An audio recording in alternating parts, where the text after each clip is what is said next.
Hey guys, welcome to another video. My name is Ian, I'm Ian the Reader, and today I have another video for you at last. It has been a minute. It was unintentional, but it happened, and now we must deal with the consequences together. So I decided to take like a week break because I had some things going on in my personal life, and I just was like, you know what, I'm gonna take a little break, like a week, and that turned into 2 weeks. Which turned into 3 weeks and turned into 4 weeks. It's been over a month now since I uploaded a video, which, like I said, was unintentional. But the weird thing is, I've just been in a slump, you know, and it was a video slump, but it was also a reading slump. It was a little bit of a life slump. I have those from time to time, I guess. I think this is really like the second one that I've had since I started my booktube channel, which will have been a year in like less than a week, or maybe about a week, because my first video was my September wrap-up, and now here we are almost a year later, and I've had a month-long slump. So it is what it is. I'm just gonna move on. I'm still in my reading slump, to be honest, and actually the reading slump is the worst that it's been, because I did read books in August, a reasonable number, but so far in September I've only read 2 books, both of them on audio, one of them quite short. Yeah, that's just where we're at. So my apologies for the sudden disappearance and the radio silence. Didn't even do a community post because I apparently am a loser. But anyway, I really just want to have this video be really laid back. I'm really not going to even edit it very much, to be honest. I just want to catch up with you guys. It has been a while. I haven't even been on Discord or anything like that very much. Yeah, I've just been slumping, man. But I think it's just the mood I've been in lately. I don't know what it is. I keep picking stuff up and it keeps not vibing with me. Oh well, but we're gonna move on from that, and like I said, this video is really just going to be a catch-up video. I'm gonna talk September wrap-up, not September, August wrap-up, and then a little bit into what I've been reading in September, kind of my reading plans and video plans and things like that. We're just gonna go from there, and I swear I'm gonna be back more. I'm gonna make at least 1 video a week. That's just gonna get me back in the swing of things, because going from filming like 3 videos a week to no videos for a month, it is very challenging to get back into the swing of things. I've actually been trying to film this video for the past like week and a half, and I just kept not doing it. So we're gonna do it though. I'm in. Okay, so let's go ahead and talk about September. So in the month of September, I actually had a pretty good reading month as far as the books that I read went. I had like a really fruitful start to the month, and then like 2.5 weeks of reading almost nothing, and then I managed to get through like a bunch of books at the end as well. So just to kind of talk about the books that I did read in September, and I'm not going to do like my typical like rating of them like with the grade scale that I've been doing, just because that's a lot of work and I'm just trying to get through this video, you guys. So I want to go ahead and talk about a few favorites that I did find. I believe that I had 3 5-star reads last month, like new 5-star reads. I also had 1 reread that was a 5-star. That was Troubled Blood by Robert Galbraith, the 5th book in the Cormoran Strike series. But that was a reread, so I don't really want to talk about that too much. But I did have 3 other 5-star books from the month of August. Let's go ahead and talk about those. So first we have The Legend of Blackjack by A.R. Witham. So I have been meaning to film a review for this and the next book that I'm going to talk about for weeks. Again, I've just been in a little bit of a slump. You'll have to forgive me, but I do have a lot of thoughts and feelings and opinions on this book. This book is everywhere right now, I feel like, on BookTube, which is amazing. I love getting to see all of this love and attention for a indie book. This is a self-published novel. The audiobook is great as well. It is read by the author, so I highly recommend that as well. It feels almost like this is kind of weird to say, but it almost feels like your dad's reading you a book, you know? For me, like when I was growing up, my dad used to read to me and my brothers a lot. That was just something that we did as a family. We would go through like whole novels together. We read The Hobbit and things like that. And with this, I wouldn't necessarily say that AR is like the most technically, I guess, like consistent or well-polished reader, but he adds so much nuance and so much character and so much energy to it. It felt very personal, and he very much got invested in the storytelling. Obviously, it's his story, but he just brought a different angle and a different life to this that would not have been captured in the same way if someone whose job it is to narrate audiobooks had read it. And so I really appreciated that personal touch. Just a little bit about this book. We follow Jack, who is a 14-year-old boy who is an orphan. that's a little bit of a spoiler, but it happens in the first, whatever. He is in the foster care system, and he is just having a really rough time. He really, really is. That's the setup for it. But one day, on his 14th birthday, he is awakened in the night by a talking rhinoceros at the foot of his bed who whisks him away to this other world, and things go from there. It is full of adventure, full of heart, full of laughter and love, and this is everything good about storytelling, and I will be doing a review because I do have more thoughts on it at some point. Probably within the next week, I need to film this video review and one more. But yes, this book is absolutely worth your time. Should definitely be on your radar. It's not middle grade or YA in my opinion. Like, it has a YA character because he's 14 years old. But the circumstances and the things that he goes through and the emotions here are so human, and so relatable and so emotional that I think that this is not only for wider audiences. In some ways, I think it is for older audiences just because there's a lot of maturity here. Really, I think you should be about Jack's age when you go through this story, which is like 14. That's my personal recommendation, but 5 stars for me. Absolutely love and adore this book. It's amazing. Be looking out for my review soon. Next up, we're gonna go ahead and talk about another 5-star indie book or self-pub book that I read. Very, very different from The Legend of Blackjack, and that book is Wistful Ascending by J.C.M. Byrne. So I need to pick up the second book in the series. He sent me this book. Oh, and thank you so much, A.R. Witham, for sending me The Legend of Blackjack. But J.C.M. Byrne sent me this book and its sequel, The Return of the Griffin, which I am very excited to get to very soon. I've just had a few other things that I've been needing to prioritize reading, but I will be reading that very soon. This is like the most fun type of story for me. I love really snarky, sarcastic, witty protagonists, and that is exactly what this character is. So we follow Rohan, who is a retired superhero slash military guy. He has superpowers, and he now works at a space station called Wistful, and he just wants a quiet life. But because of his abilities and his history and background, he gets called upon to deal with certain things that arise at the space station often, and he really just wants a quiet life, but the quiet life don't want him. So it follows him, and he's just a really fun character. There's some great dialogue in here that is always so snappy, and just feels very polished, very clean. I love this just feels like J.C.M. Byrne, like, it's definitely inspired by, in some ways, like Dresden Files, Harry Dresden kind of character, but it's his own take on it, and the setting obviously is very different, but it's that type of character, and that is what I mean by, like, the type of story I love, where there's, like, the emotion there, and these human characters who go through a lot of very personal struggles and things like that, but there's just this fun that just is permeating in this book. There is a lot of emotional like aspects of it as well, and I was emotional at some points, which took me by surprise, but I just had so much fun with this. It was a blast. If you're looking for like a read that you're just gonna get hooked on really, really quickly, this is a great place to start with science fiction as well. Like, honestly, this is just, I highly recommend this book. I'll be having a video review for it soon as well. This and The Legend of Blackjack were 2 of my 5-star books for August, and the third one that I loved so much was Insomnia by Stephen King, which I'll have a picture of right here.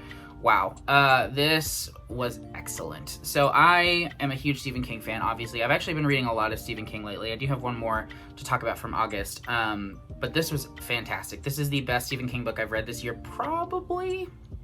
Maybe not, actually. It's either this one or Carrie, because I love both of those books so much. But Insomnia is a huge, massive book, and it's definitely slower. This book follows a man named Ralph, and he is old. He's in like his 70s, I think, and he has lost his wife at the beginning of the story, and he's just settling into this new lifestyle by himself, but he's also struggling with insomnia. He just cannot sleep, and like he can't sleep for very long, so he'll go to sleep normally, but he slowly starts waking up earlier and earlier, and he doesn't understand why. And that's just the most basic setup you can find, except that there's someone in his hometown who is slowly starting to change and kind of lose their minds, and he doesn't understand why, and he starts getting more and more into this situation with that person, and he starts seeing things himself, and it is just very outlandish in some ways. This is very abstract, some of the ideas that are going on here, and there are a lot of ties to the Stephen King multiverse. There's a lot of like connections to the Dark Tower. This does take place in Derry, Maine, which is where It is in dairy, and a lot of other books I think are in dairy or mention dairy, but this is kind of a sequel to it in some ways because some things in it are mentioned and some characters as well, but you don't have to have read it to enjoy this book. You just have to kind of know a little. You don't even really have to know anything. I just enjoyed having read it beforehand because I got to pick up on a few Easter eggs. Same goes for Dark Tower. There are a few slight mentions, but you can read this book on its own. It just definitely does have some very heavy ties to the Dark Tower and other books by Stephen King, but this was amazing. I really love the character work. Our main character is just such an interesting and likable character. He's just so good. You know, I love when Stephen King writes these characters that are just good, nice people, because he does the evil characters so well, and the people who are like a little good, a little bad. But having this character who you just like, you know, you root for this guy. I really did enjoy that a lot. He was very honorable. He was very wise. He was just a good guy. He was a gentleman. And I appreciated that. I loved just getting to experience his life and his story. And then when things like really go out there, they really go out there. And I really did enjoy that a lot. So Insomnia for me is probably in my top, it's in my top 10 King that I've read. I don't know if it's in top 5. If it's not, it's just barely out of top 5, like maybe 6 or 7. But Insomnia was fantastic. It was a 5-star read. I did read this with Andrew from Andrew's Wizardly Reads and Alex from Tall Guy Reads, and we had a blast reading it. I don't know if all of us gave it 5 stars. I know me and Andrew did. I think Alex did settle on a 5-star. Maybe I'm wrong, but we all really enjoyed it and definitely give it our stamp of approval. I was so glad that I got to read this book in August. So in a minute, I'm going to go ahead and talk about the books that Fina over from Fina Reads chose for me to read in the month of August, because I did manage to finish 2 of those in August and 1 in September, so I do want to wrap those up. But before we do that, let's just very briefly talk about the other random books that I decided to read in the month of August.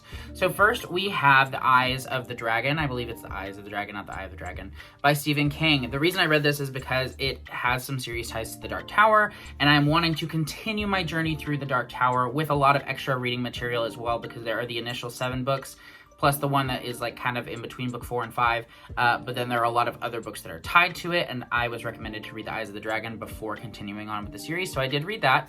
I really enjoyed this book. It was not what I expected by any means. So this is a fantasy book, but it's very much like you're reading from a fairy tale book, which is interesting because I've been going through Fairy Tale by Stephen King, and that like pays tribute to a lot of fairy tales, like classic fairy tales, but this almost feels like its own fairy tale that doesn't really take inspiration from others. It just feels like you're reading a fairy tale out of a book like set in a kingdom and all that, and I really did enjoy it. It is very simple storytelling, but there are some really great characters and some really great relationships in this story. So you follow this kingdom, and there are a lot of politics that go on in it, but really at the heart of it, there are these 2 brothers who both long for the love of their father, who is the king, and it has to do with those relationships and how those are impacted by lies and by jealousy and by external factors and external individuals who are power hungry and want to manipulate the family, and it just goes from there. But I really did enjoy this book a lot. It was very simple, like I said, but I think it was done very, very well. I don't have a lot of complaints for the book. I don't think it necessarily wowed me exactly. Like, I don't feel confident giving it like a 5-star rating, but I had a really good time with it, and it was very easy to get into, so I really did appreciate that. For me, it's like mid-tier Stephen King. I'd give it 4 stars. I really did enjoy it. If you want a very simple fantasy tale, not really a lot of magic, just some plotting and scheming, some great relationships, things like that, this is very straightforward, only about like 10 or 11 hours on audiobook, I think. The Eyes of the Dragon is a really great and fun story with some Dark Tower ties that are very interesting, so I do recommend that. On to the next books that I read Verity by Colleen Hoover. This is one of the books that I squeezed in at the end of the month. It was a very quick listen, and it was free on Audible. I think it still is free on Audible Plus right now until October, but I thought it was only available in August, so I was like, you know what, if I'm ever gonna read this book, I may as well do it when the audiobook is free. And I liked it. I don't understand why it is so popular. I will say that. I don't get the Colleen Hoover hype. I have read quite a few Colleen Hoover books, actually, back in like 2011 or 12, I guess. I was into those books because a friend of mine was really into them. And so I read a handful of them, and I enjoyed them okay, but Colleen Hoover wasn't quite what she is today at that time, and I don't get the crazy hype for her books, because they're fine. Like, Verity was fine. There were some good twists, and some certainly messed up characters, but I don't understand why it's like the most read book on Goodreads right now, like for a year. It is everywhere on Instagram and TikTok and things like that, and I just don't get it. It was fine. I enjoyed myself for the most part. 3.5 stars, maybe. That's what I'm gonna go with. Like, it was fine. I didn't love it. I didn't hate it. So there's that. Speaking of books I didn't love and I didn't hate, I read The Measure by Nikki something. Name's right here. I think it's like Erlick. Maybe I'm crazy, but I think it is. But this is a new release. It just came out in June or July, and it was one that I was very much anticipating. So this is a magical realism book in which one day everyone over the age of, I think, 21 or 22 wakes up to find a box on their doorstep or near them or what have you. And in that box is a string, and the string is representative of the length of your life. So everyone knows basically how long they have to live. Over time, they develop, like a way of measuring these strings to get it down to basically the year in which you'll die. They don't know exactly, specifically what time or day or whatever you'll die, but everyone knows how long their life is. And this is a very interesting book because of the exploration of this idea. So you have a lot of different perspectives and a lot of different characters, and they all have different approaches to the box. Some of them want to look, and they look immediately at their string and they know when they're gonna die. Others resist looking. It becomes very much like a political thing because you have the long stringers and the short stringers. And it kind of identifies like ways that governments would react and people would react in the way that there would be this social and political and cultural divide between the long stringers and the short stringers. So I really did enjoy that aspect of it. I thought that was very well done. My issue comes with the characters. Some of them I related to really well, and others I didn't. And I think that just has to do with how it was written. Because it's a very emotional situation that all these characters are in, To suddenly have to grapple with your own mortality is intense and dramatic. And I will say that as well, it made me think about it a lot, Because as a human being on Earth, we're constantly surrounded by the ideas of life and death, but in a very impersonal way sometimes. You understand that one day you will die, but you don't really understand it, if that makes sense, because you're so caught up in living that you don't think about the fact that death is a reality that could happen at any moment. And so just being confronted with the fact that every single person on Earth got their box and would know when they would die, you kind of put yourself into that situation. You're like, oh my gosh, if I was in this book, I would know when I would die, not if I would die, but when. And that was an emotional experience, and I really did appreciate that. But like I was saying, the characters, just the way that it was written, I felt kind of detached from their emotional experience, which is something that I didn't want from this book because it is a very emotional topic. And I think it was just the way that these characters were written, despite the fact that their circumstances were very emotional and ones that I should be able to relate to. I just didn't connect with them on a personal level, and that kind of drew my reading experience away from enjoyment a little bit. I don't know why I said that like that, but I just didn't enjoy it as much as I wanted to. And so it was okay. I would give it 4 stars as well, like a light 4 stars, maybe even like 3.5. It was good. It could have been a lot better though, in my opinion. And I think that it explores ideas pretty far, and there comes a point where it should be taken further, but instead they kind of come to this easy resolution a little bit, and it just felt a little Hallmarky, I guess. We'll put it at that. But I still do recommend this. It has some great ideas and it explores those pretty well, so I do recommend The Measure, but not my favorite book of the year. Okay, so now we come to the video in which I'm going to discuss the books that Fina from Fina Reads chose for me to read in the month of August. So the first of those books that I read, and I think the first book that I read in August, was Imaginary Friend by Stephen Chbosky, and I'm so glad that you made me read this, Fina, because this has been on my TBR for a dang long time. As you can see, this is an arc that Grand Central Publishing sent to me, which was very kind, and they sent it in 2019, like August of 2019. And so I've had an arc of this for 3 years now, and I still hadn't read it. So I'm very glad that she made me read it. And I had an experience with this book. To be honest, it went in so many directions that I did not see coming. So if you don't know, Stephen Chbosky is the author of The Perks of Being a Wallflower, which is one of the, if not the greatest YA novel of all time, in my opinion. And this book is a 700 plus page horror novel, which could not be further from the Perks of Being a Wallflower. And I knew that going in, like, clearly I'm holding the book, I know it's a horror book, and so I knew that. I did not anticipate the plot directions that this would go in. There's so much in this book that is not even hinted at in the beginning, and in the blurb of the book it's wild. And I will say this, I don't know if I've ever been so unsettled in a book, which says a lot.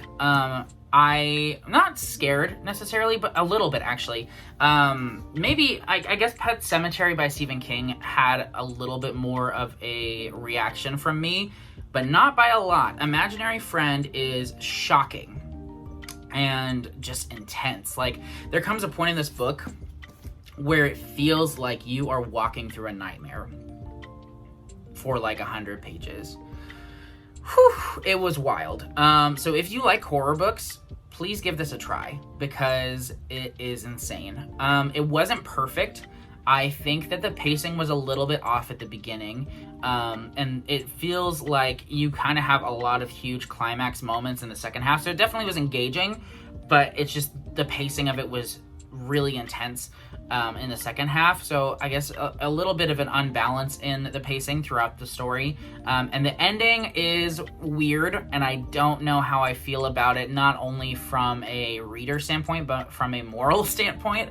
I just personally have some issues with the ideas that are being pushed forward in this book, but at the same time, wow, as a lover of horror fiction, this was intense. It was mind-blowing. It was awesome. So, highly recommend. I'd say this is like a 4-star for me. I really enjoyed it a lot. I think about it a lot. I've thought about it a lot in the past like 5 weeks. Next up is The Ardent Swarm, which I do not remember the author's name, and I have this on ebook, but it is right here. And this is a book that I really didn't know too much about going forward, to be honest.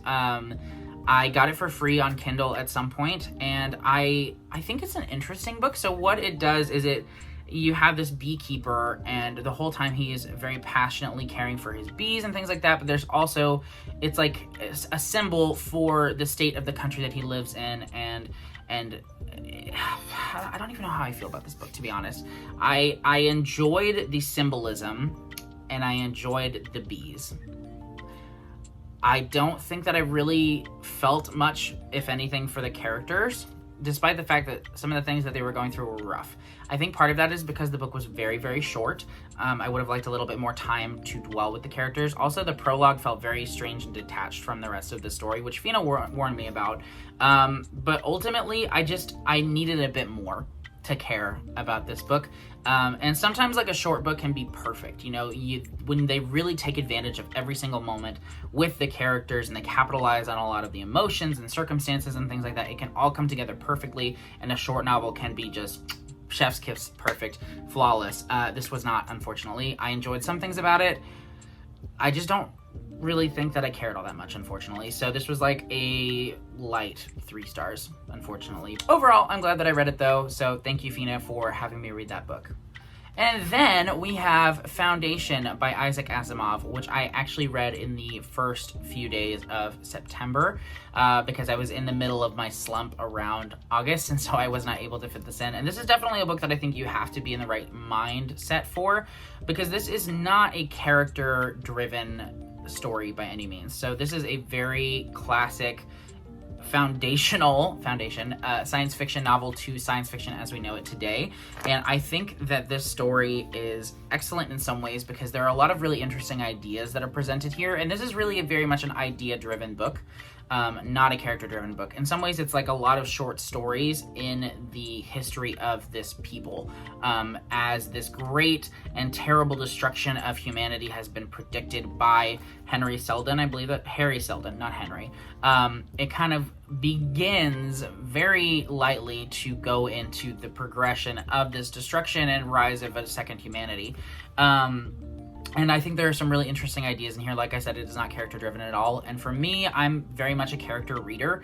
So I had to kind of get in a different mindset. Luckily, I kind of knew going in that that was what the story was going to be. So I kind of tried to distance myself a little bit from the characters and just view the circumstances and the ideas that were being presented here, and appreciate those things. And I can say that those ideas were very compelling. And this was a very thought-provoking book. And I think it is very intelligent. And I think that it is very important to the science fiction genre. I can't give it 5 stars personally, just because of the type of story that it is, I guess. It's just not my personal favorite.